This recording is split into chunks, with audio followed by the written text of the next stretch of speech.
رأى منكم منكرا فليغير بيده فمن لم يستطع فبلسانه ومن لم يستطع فبقلبه وذلك أضعف الإيمان.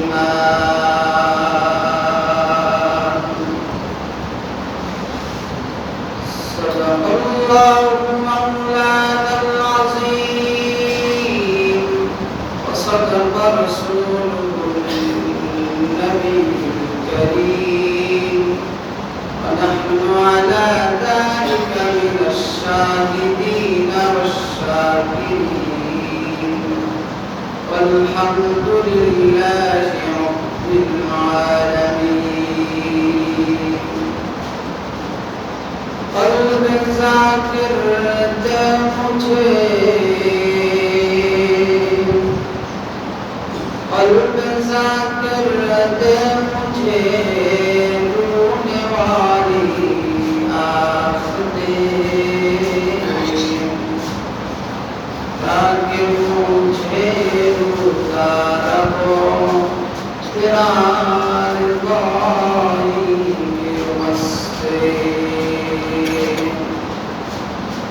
تاکہ مجھے روتا رہو تیرا رضائی کے واسطے. الحمدللہ ثم الحمدللہ. সম্মানিত মান্যবর মুরব্বিয়ান কিরাম ও কর্মী তাজা প্রাণ যুবক ভাইরা, আমরা সর্বপ্রথম সে মহান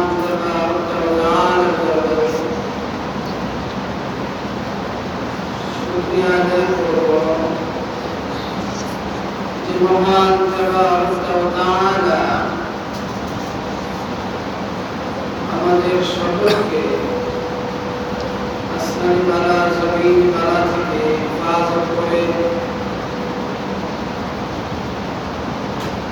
দুনিয়াবি সকল কাজ ও কর্ম থেকে ফারিগ করিয়া জুমার রাকাত সালাত আদায়ের জন্য মসজিদের মেহমান হওয়ার তৌফিক দিয়েছেন। এজন্য সকলেই দিল থেকে সমস্যার সর্বোচ্চ কণ্ঠে কালিমাতুশ শুকর আদায় করি আলহামদুলিল্লাহ। লক্ষ কোটি সালাম বিশ্ব মানবতার বিশ্ব শান্তির বার্তাবাহক রব্বুল আলামিন জাহানের বাদশাহ সকলের প্রতি আমরা সকলে অন্তরস্থল থেকে দরুদ প্রেরণ করি, বলি সাল্লাল্লাহু আলাইহি ওয়াসাল্লাম। সম্মানিত উপস্থিতি, আজকে আমাদের আলোচ্য বিষয় হলো নির্যাতিত মুসলিম উম্মাহ অধিকারের পথ ও পদ্ধতি। আজকে আমাদের আলোচ্য বিষয় হলো নির্যাতিত মুসলিম উম্মাহ অধিকারের পথ ও পদ্ধতি।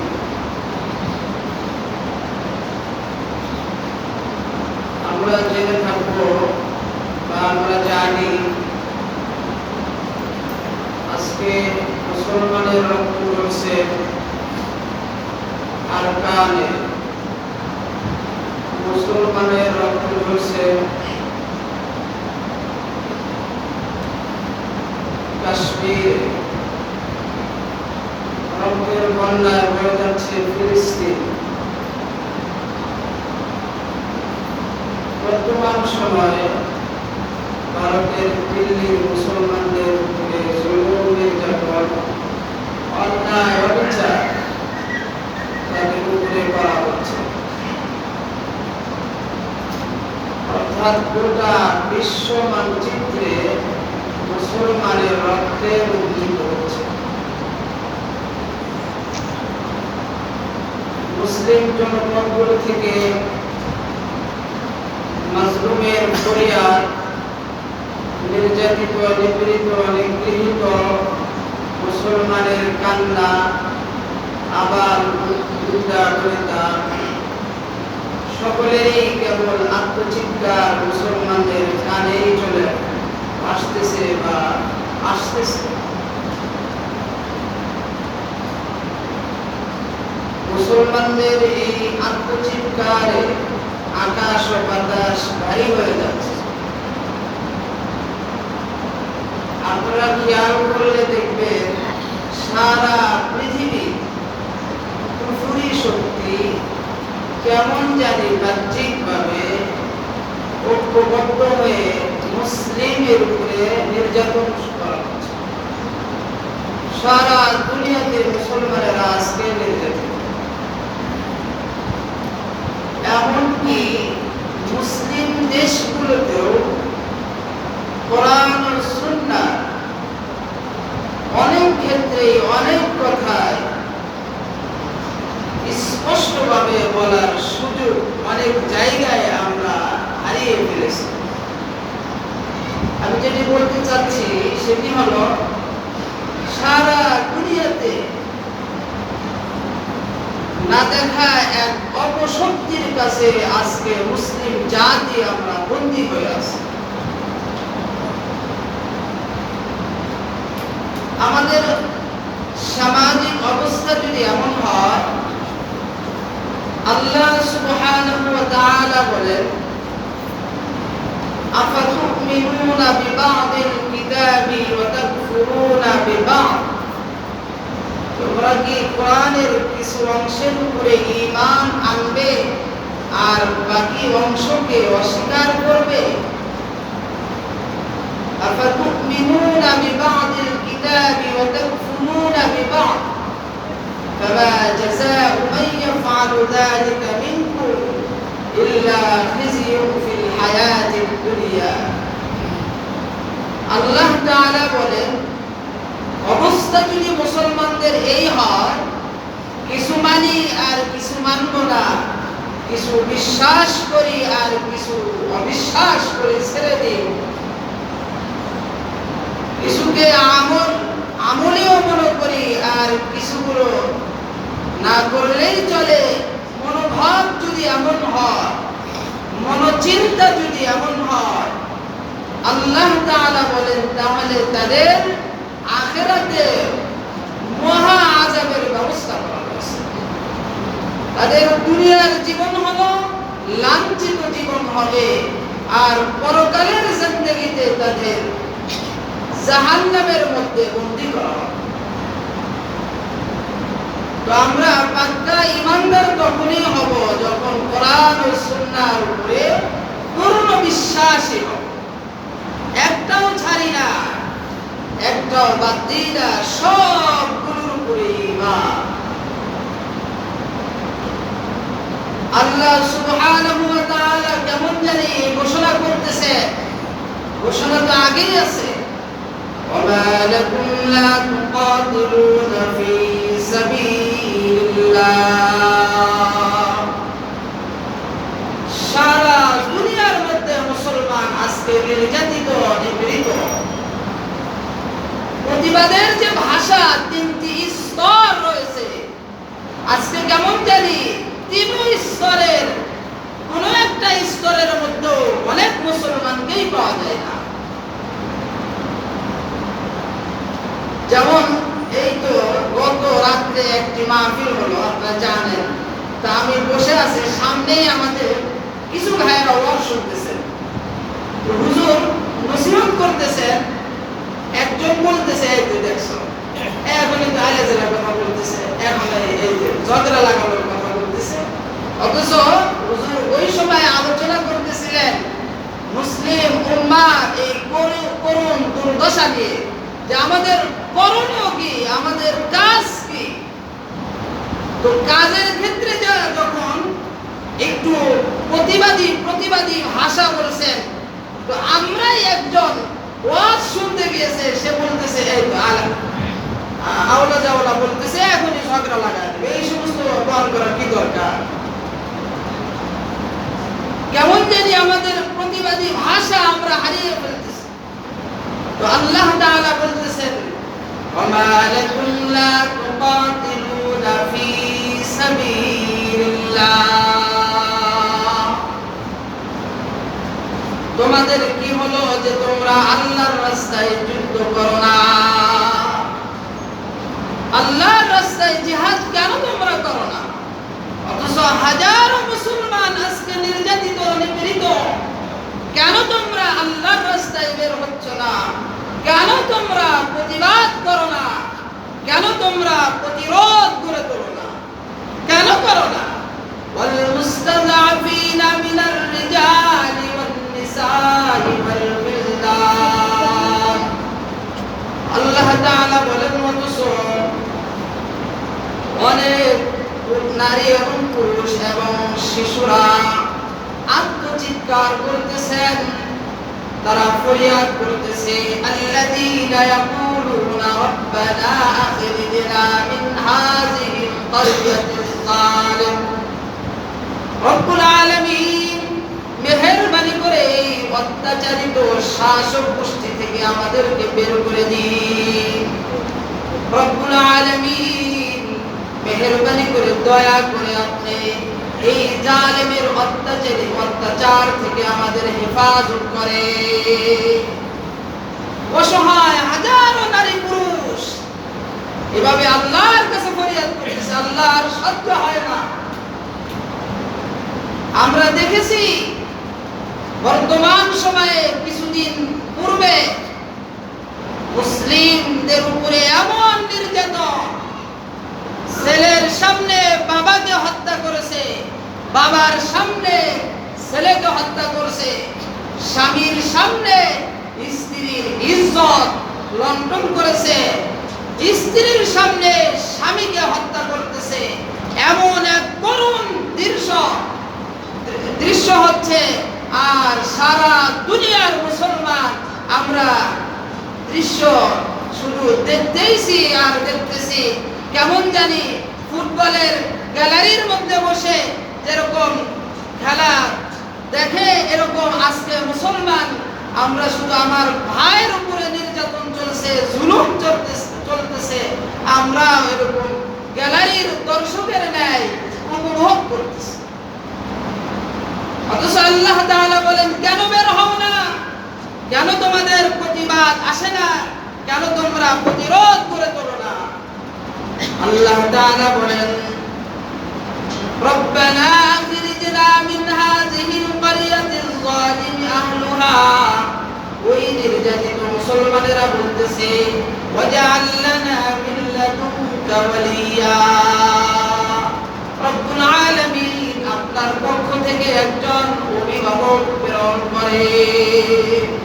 ওয়াজআল লানা মিন লাদুনকা সুলতানান নাসীরা, আপনার পক্ষ থেকে একজন সাহায্যকারী প্রেরণ করে। আর তো সহ্য হয় না, আপনার পক্ষ থেকে অভিভাবক নিযুক্ত করেন, আপনার পক্ষ থেকে সাহায্যকারী পাঠান। এই অভিভাবক কারা? এই সাহায্যকারী কারা?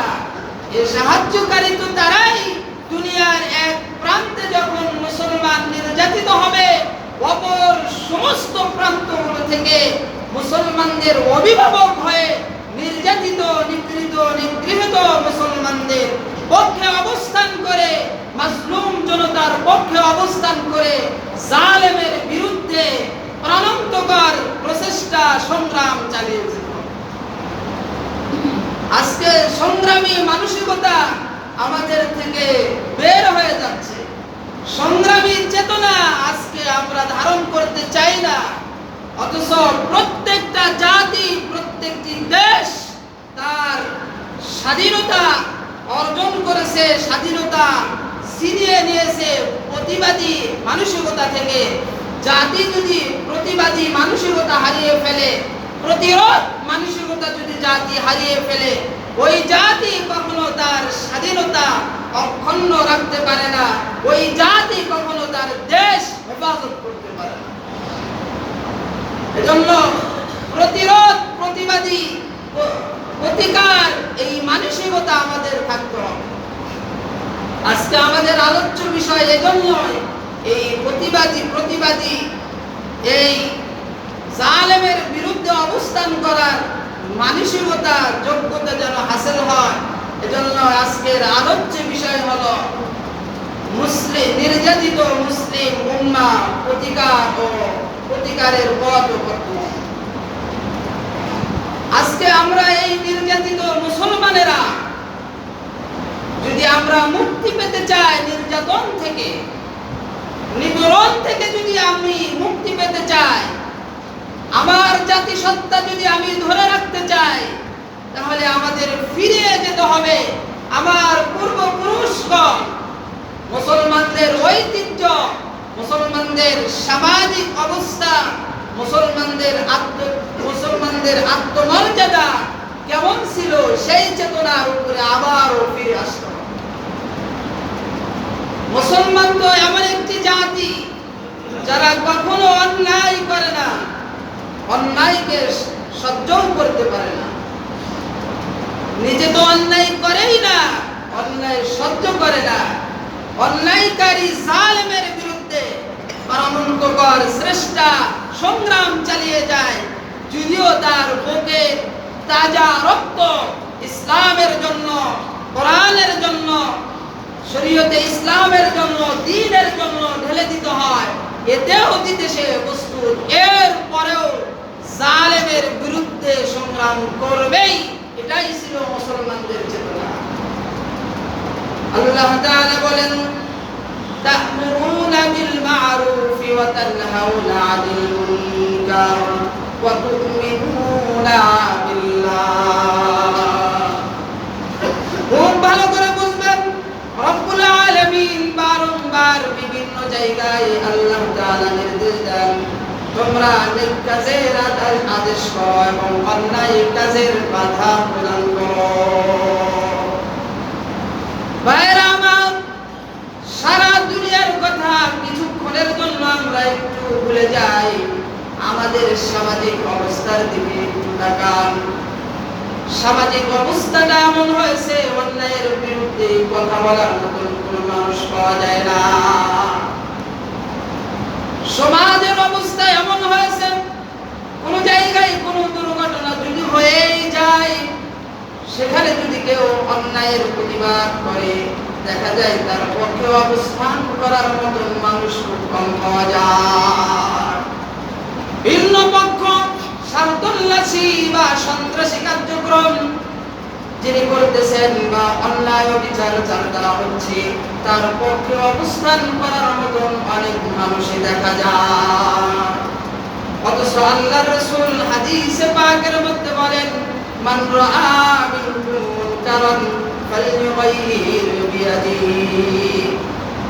শোনো আমার উম্মতেরা, তোমাদের মধ্যে যদি এমন কোন কাজ, অন্যায় কাজ সংঘটিত হতে থাকে, যে কাজটি শরীয়তে ইসলামে নিষিদ্ধ বা যে কাজটি অন্যায় অপরাধ, আল্লাহর রাসূল বলেন ওই কাজটাকে তুমি তোমার নিজের হাতের দ্বারা প্রতিরোধ করে দাও, ওই কাজটিকে তুমি বন্ধ করে দাও, তোমার হাতের মাধ্যমে তুমি সেটাকে প্রতিরোধ করো, প্রতিবাদ করো যে না, এই কাজ হতে দেব না।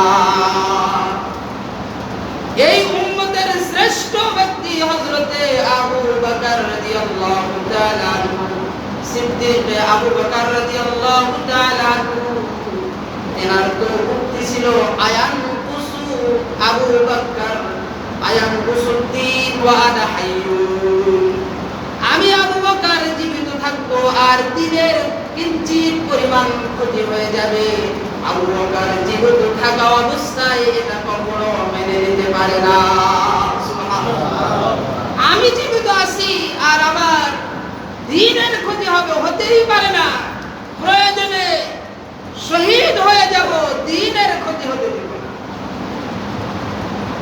আজকে আদর্শিকভাবে আমরা এত বিচ্ছিন্ন আদর্শিকভাবে এত অবনতি আমাদের হয়েছে, অন্যায়কে ন্যায় করার জন্য, অন্যায়কে ন্যায় বলার জন্য বিভিন্নভাবে ষড়যন্ত্র, বিভিন্নভাবে পায়তারা চলে। অন্যায় করছে, অন্যায় স্বীকারই করতে চাই না, আরো 10 জন সেই অন্যায়ের সাফাইকে, ওই অন্যায়কে ন্যায় বানাইতে চায়। জন্য মুসলমান এমন একটি জাতি যারা অন্যায় করে না, অন্যায় সহ্যও করে না, অন্যায়কারীর বিরুদ্ধে কথা বলে, এই কথা বলা থেকে সে বাদ করে না, নিজেকে হেফাজত করে না। আল্লাহ রাসূল বলেন, তোমার সম্মুখে অন্যায় হচ্ছে, তুমি প্রতিবাদ করো, প্রতিরোধ করে তোলো, এটা তোমার নৈতিক দায়িত্ব, এটা তোমার ঈমানি দায়িত্ব।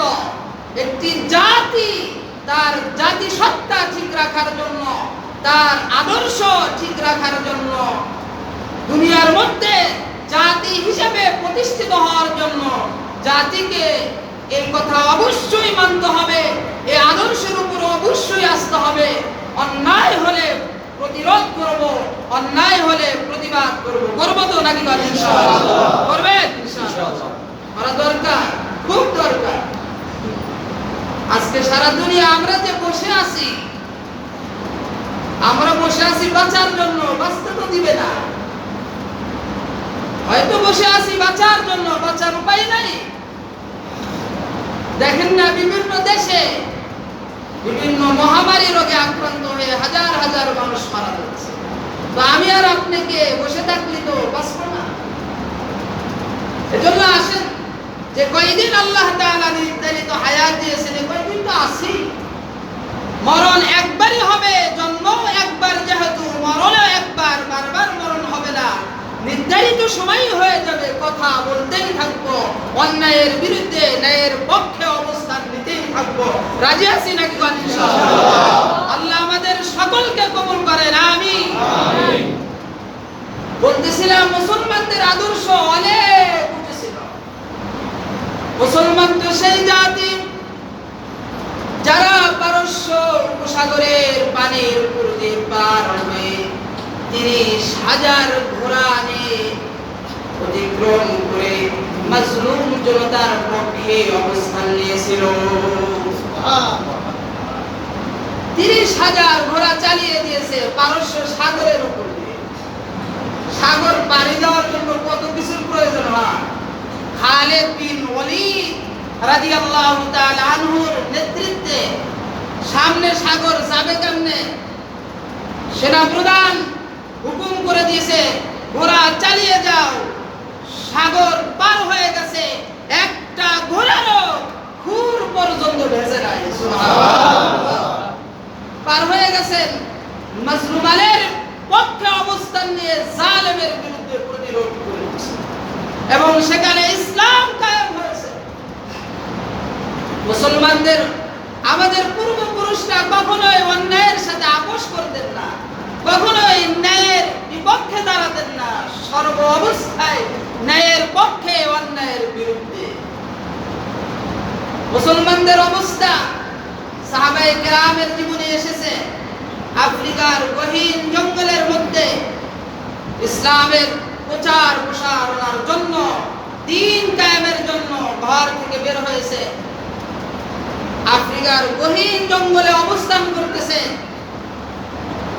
খালিদ বিন ওয়ালিদ রাদিয়াল্লাহু তাআলা আনহু সেখানে অবস্থান করে ভাষণ দিয়ে দিলেন, ইয়া আইয়ুহাল হাশারাত ওয়াস সিবা নাহনু আসহাবু রাসূলিল্লাহ সাল্লাল্লাহু আলাইহি ওয়াসাল্লাম। হযরত সাহাবায়ে কিরাম রাদিয়াল্লাহু তাআলা আনহু গহীন আফ্রিকার জঙ্গলের মধ্যে একদিন অবস্থান করার জন্য তাবু গাড়লেন। গেরেই হযরত সাহাবায়ে কিরামের মধ্য থেকে একজন সেনাপ্রধান দাঁড়িয়ে গেলেন। দাঁড়িয়ে এই এলান, এই ঘোষণা করতেছিলেন, এই জঙ্গলের পশু, হিংস্র পশুগুলো শোনো, আমরা আল্লাহর নবীর সাহাবী, দ্বীন কায়েমের জন্য এখানে এসেছি। আজকের রাত্রে বিশেষ কারণে এখানে আমরা অবস্থান করব। সুতরাং আমাদের থাকার জন্য সুবিধার্থে তোমরা এখান থেকে চলে যাও। ইতিহাস প্রমাণ করে হযরতে সাহাবায়ে কেরাম যখন এই জঙ্গলের মধ্যে ঘোষণা দিয়েছেন, সঙ্গে সঙ্গে সন্ধ্যা হওয়ার পূর্বেই প্রত্যেকটি হিংস্র প্রাণী তার নিজ নিজ জায়গা ছেড়ে দিয়ে মুসলমানদের জন্য ছেড়ে দিয়ে অন্যত্রে চলে গেলে। মুসলমানদের ছেড়ে দিছে। মুসলমানের কথা আসলে প্রকৃত অর্থে যদি আমরা মুসলিম হতে পারি, মুমিন হতে পারি, তো এই ঈমানের এমন এক পাওয়ার, এই পাওয়ারে বলীয়ান হওয়াতে প্রত্যেকটা মাখলুক এই পাওয়ারের আসর হবে এবং কথা বুঝতে পারবে। এই সেনা বাহিনীর মধ্য থেকে কোন জঙ্গলের মধ্যে সাফিনা রাদিয়াল্লাহু তাআলা আনহা হারিয়ে গেছে। বাকি লোকজন একদিকে গেছে, উনি আরেকদিকে, মাঝখান থেকে অনেক দূরত্ব হয় আর তাদের সাথে সাক্ষাৎ করতে পারতেছে না। হযরতে সাফিনা রাদিয়াল্লাহু তাআলা আনহা বাকি লোকদের খোঁজার জন্য তিনিও জঙ্গল দিয়ে হাঁটতেছেন, রাস্তায় বাঘে তাকে ধরে ফেলেছে। বাঘে যখন সম্মুখে চলে আসছেন, কিতাবের মধ্যে আছে সাফিনা রাদিয়াল্লাহু তাআলা আনহা বলতেছিলেন, এই বাঘ আক্রমণ করিস না, পরিচয়টা শুনে নি। আনা গুলামু ইনদা রাসূলিল্লাহ সাল্লাল্লাহু আলাইহি ওয়াসাল্লাম। হযরত সাফিনা বলতেছিলেন, বাঘ তুমি আক্রমণ করো না, শোনো আমি হলাম নবীজির সাহাবী সাফিনা। আমি আমার সাথী ভাইদের থেকে নিখোঁজ হয়ে গেছি, হারিয়ে ফেলেছি, পারলে আমাকে সাথী ভাইদের খুঁজে দাও। ইতিহাস প্রমাণ করেছে সফিনাকে নিয়ে বাঘ বাকি লোকদের খুঁজতে খুঁজতে দলের সাথে মিলে দিয়েছে। অবশ্যই এখন এই ওয়াজ করলে প্রশ্ন আসতে পারে, বাঘ তো মানুষের কথা শোনে। এখন দেখেন না চিড়িয়াখানায় মানুষ বাঘকে তাড়াইতে নিয়েছে, খাওয়াইতে খায়, আক্রমণ করে না, বাঘের চুমা খাচ্ছে, বাঘের কাছে যে শুয়ে আছে। এগুলো তো তাকে ট্রেনিং দেওয়া হয়েছে, পর্যায়ক্রমে তাকে শিক্ষা দেওয়া হয়েছে। কোন জঙ্গলে যায় তো এগুলো করা হয় না। সাহাবায়ে কেরাম রাদিয়াল্লাহু তাআলা, আমি যদি মুসলমান হই, কোন অপর শক্তি আমাকে ধ্বংস করতে পারে না, মুসলমানদের নির্যাতন করতে পারে না। আল্লাহ রাসূল সাল্লাল্লাহু আলাইহি ওয়াসাল্লাম বলেন, খুব ভালো করে বোঝেন এই হাদিসটা। قال النبي صلى الله عليه وسلم إذا تركتم الجهاد سلط الله عليكم الذلة। আল্লাহর রাসূল বলেন, যখন আমার উম্মত জিহাদি মানসিকতা ছেড়ে দিবে, জিহাদ করতে যাবে না, যখন আমার উম্মতেরা অন্যায় অপরাধের বিরুদ্ধাচার করবে না, বরং অন্যায় অপরাধ দেখে নিশ্চুপ হয়ে বসে থাকবে, তখন উম্মতের এমন এক বিপর্যয় চলে আসবে। আল্লাহর রাসূল বলেন, ফাআলাইকুমুজ জিল্লাহ, উম্মতের জন্য ধ্বংস অনিবার্য। একটি কুকুর মুসলমানকে আক্রমণ করে ফেলবে। বর্তমান বিশ্বের অবস্থা এমন হয়ে গেছে, পৃথিবীর ইতিহাস এটা প্রমাণ করে, বর্তমান সময়ে মুসলমানদের সংখ্যা যত বেশি, বর্তমান সময়ে মুসলমানদের কাছে যত অর্থনৈতিক ডেভেলপ রয়েছে, মুসলমানদের কাছে যত অস্ত্র শস্ত্র আরো ইত্যাদি যত কিছু রয়েছে, ইতিপূর্বে কোন সময়ে এত সম্পদ, এত জনবল, এত দেশ কোনো কিছুই ছিল না। এরপরেও 313 জন পুরা পৃথিবীকে কাঁপিয়ে ফেলেছে। হযরতে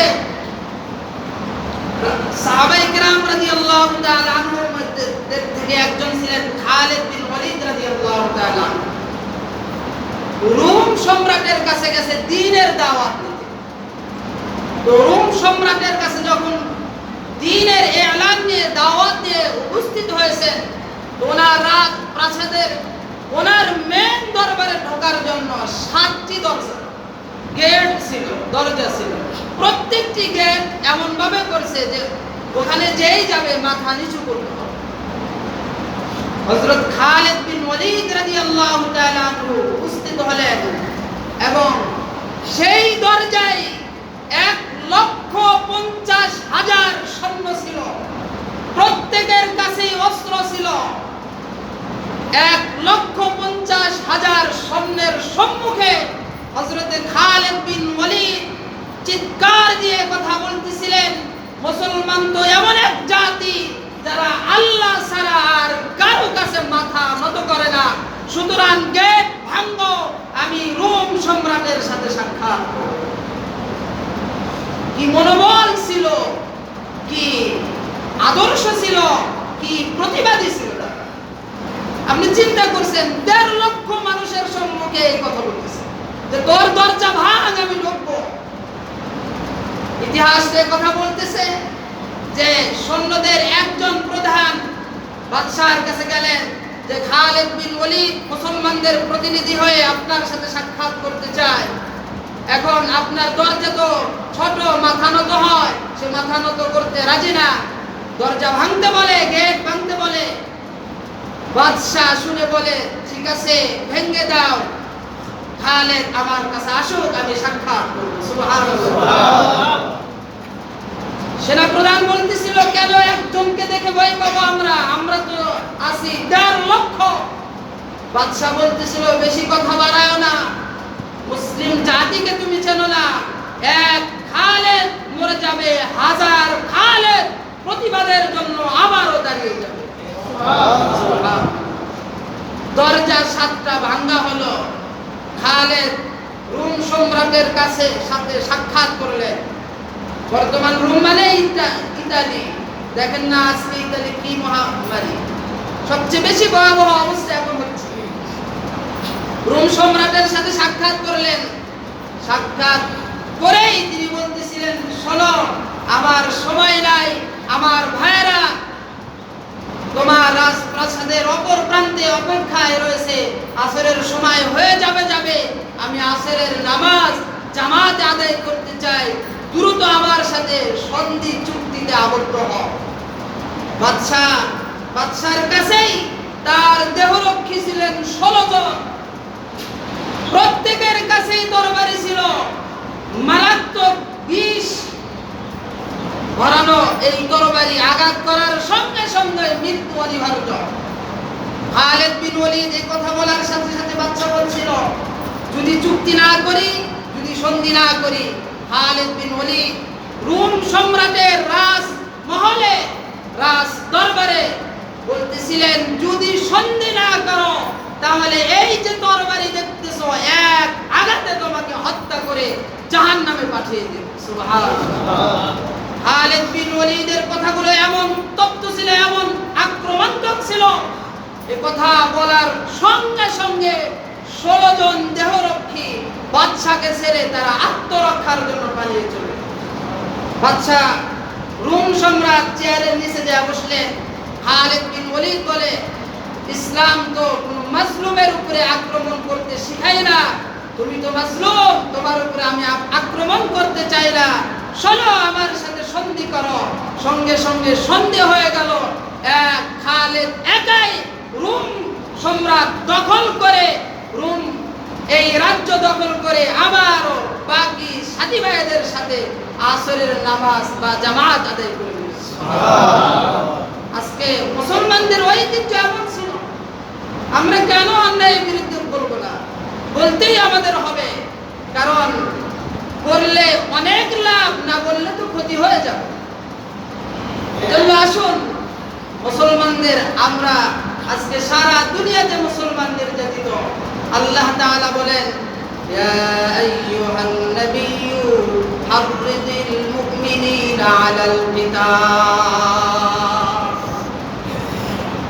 হে নবীজি, আপনি যদি নসিহত করেন তাহলে নসিহত যেন যুদ্ধের উপর হয়, অন্যায়ের বিরুদ্ধে চার যেন অন্যায়ের বিরুদ্ধে যেন কথা বলে মুসলমান, এই দিক নির্দেশনা আপনি দিতে থাকুন। অন্যায়ের বিরুদ্ধে বলবো তো নাকি বলেন? ইনশাআল্লাহ। দেশ ও জাতি, আমার ঈমান, আমার ইসলাম রক্ষার্থে কথা বলবো তো নাকি বলেন? ইনশাআল্লাহ। আজকে আমার দেশে ইসলাম আসলো, দেখেন তাদের অবস্থানটা কেমন ছিল। তাদের তাকবীরের ধ্বনির আওয়াজের মধ্যে কি, এই ধ্বনির মধ্যে কত শক্তি ছিল। হযরত শাহজালাল ইয়ামানি রাহমাতুল্লাহি আলাইহি গৌর গোবিন্দর জালেম শাসকের এই শাসন তখতে তাউস ধ্বংস করে দিয়েছেন। তার মাধ্যমে আল্লাহু আকবার, তিনি এসে সুরমা নদীর উপরে জায়নামাজ বিছিয়ে সুরমা নদী পার হয়ে তাকবীরের ধ্বনিতে গৌর গোবিন্দর তার রাজত্বের তখতে তাউস ধ্বংস করে দিয়েছে। এজন্য আমরা তো প্রতিবাদী থেকেই দিন পেয়েছি, প্রতিরোধ থেকেই তো দিন পেয়েছি। সুতরাং আমার সেই মৌলিক ঐতিহ্যকে আমি বাদ রাখতে পারি না, ছেড়ে দিতে পারি না। এই মৌলিক ঐতিহ্য যদি আজকে মুসলমান ধারণ করে, তাহলে পৃথিবীর কোনো শক্তি নাই মুসলমানকে কষ্ট দিবে, মুসলমানের উপরে নির্যাতন করবে, মুসলমানের উপরে চোখ রাঙিয়ে কথা বলবে, মুসলিম সমাজকে নিয়ে ষড়যন্ত্র করবে। এরকম কোনো শক্তি পৃথিবীর জমিনে থাকে। আল্লাহ তাআলা বলেন, ওয়ালা তাহিনু ওয়ালা তাহজানু ওয়া আনতুমুল আ'লাউন ইন কুনতুম মুমিনিন। আল্লাহ রাব্বুল আলামিন বলেন, শোনো মুসলমানেরা, কোনো ভয় নাই, কোনো চিন্তা নাই, তোমরাই রাজত্ব করবে, তোমরাই পৃথিবীর জমিনের মধ্যে তোমাদের ওই রাজত্ব থাকবে। ইন কুনতুম মুমিনিন, যদি তোমরা সত্যিকার অর্থে মুমিন হতে পারো, সত্যিকার অর্থে যদি তুমি ঈমানদার হতে পারো, তাহলে তোমার উপরে তাকাবে কে? তুমি তো শাসন করবে, তুমি তো সারা পৃথিবীর বাদশাহী করবে, তোমাকে কে দেখবে? তুমি সবাইকে দেখবা। এজন্য ঈমান সাচ্চা হতে হবে, ঈমান সত্যিকার অর্থে ঈমানকে নবায়ন করতে হবে, ঈমান মজবুত করতে হবে। হুজুর আরবি সাল্লাল্লাহু আলাইহি ওয়াসাল্লাম, আল্লাহর রাসূল, সাহাবায়ে কেরাম না শুধু সমস্ত উম্মতকে কথা বলেন, আল মুসলিমুনা কারাজুলিন ওয়াহিদ, সমস্ত মুসলমান একটি ব্যক্তির ন্যায়। মানুষের দেহের কোনো অংশে যদি আক্রান্ত হয়, মানুষ পুরা দেহটাই মানুষের আক্রান্ত হয়ে যায়। পৃথিবীর কোনো জায়গায় যদি মুসলমান আক্রান্ত হয়, অপর সমস্ত জায়গার মুসলমানরাই কেমন যায় আক্রান্ত হয়ে যাব। সুতরাং সেই আক্রান্ত মুসলমানদের পক্ষে অবস্থান করে জালেমের বিরুদ্ধে কথা বলতে হবে। আজকে ভারতে মুসলমান নির্যাতিত, কেমন জানি আমরাই নির্যাতিত হয়ে যাচ্ছে।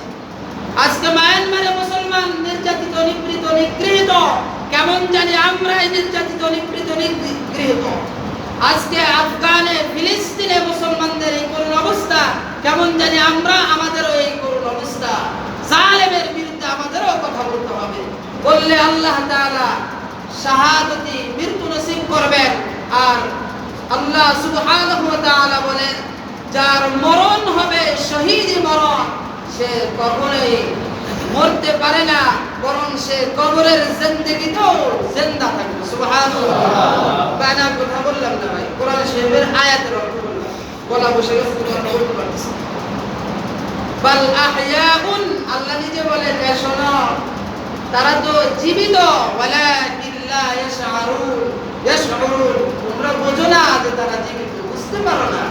আমার রাস্তায় কথা বলতে যায়, আমার রাস্তায় জিহাদ করতে যায়, যে তার জীবন শহীদ করে দিল, যে নিজেকে শহীদ করলো, সে মৃত্যুবরণ করে নাই, বরং সে তো জীবিত। সে যে জীবিত পৃথিবীতে স্পষ্ট প্রমাণ করেছে। আল্লাহ তাআলা আমাদেরকে প্রতিবাদী মুখী এবং অন্যায়ের বিরুদ্ধে সর্ব অবস্থায় কথা বলার তৌফিক দান করেন, ন্যায়ের পক্ষে থাকা এবং অন্যায়ের বিরুদ্ধে থাকার তৌফিক দান করেন। সকলে বলি আল্লাহুম্মা আমিন। এখন মসজিদের মানুষের সকলে